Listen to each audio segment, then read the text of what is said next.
Γεια σας! Είμαι ο Δημήτρης Κιαντάς από τη GIM Greek Internet Marketing.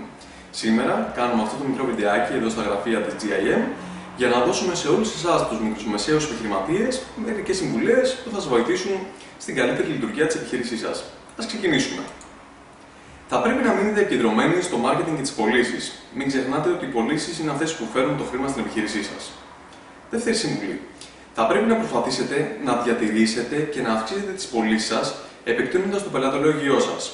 Μια πολύ καλή συμβουλή είναι να πουλάτε στο ήδη υπάρχον πελατολόγιό σας από το να προσπαθήσετε να βρείτε καινούριο. Τρίτη συμβουλή. Θα πρέπει να έχετε καλές τιμές, να εισπράτετε πάντα στην ώρα σας. Ξέρω ότι πολλοί αυτή τη στιγμή θα πεταχτείτε και θα πείτε: τι λέει ρε φίλε, εδώ πέρα γίνεται χαμός, δεν μπορούμε να εισπράξουμε με τίποτα, όλο δικαιολογίες ακούμε.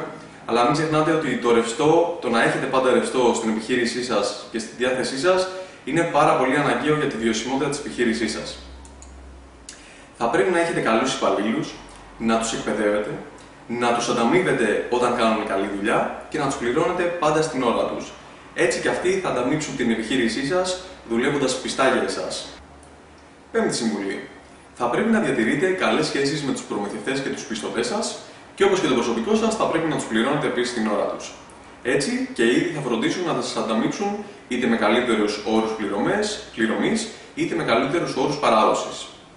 Έκτη συμβουλή. Θα πρέπει να προσφέρετε προϊόντα και υπηρεσίες υψηλής ποιότητας σύμφωνα πάντα με τις ανάγκες του πελάτη σας.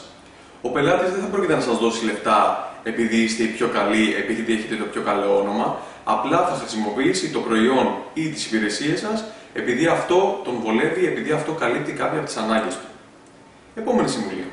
Θα πρέπει να ακούτε προσεκτικά τους πάντες, αλλά να κρατάτε και να εφαρμόζετε μόνο από αυτά που εσείς θεωρείτε σωστά για την επιχείρησή σας.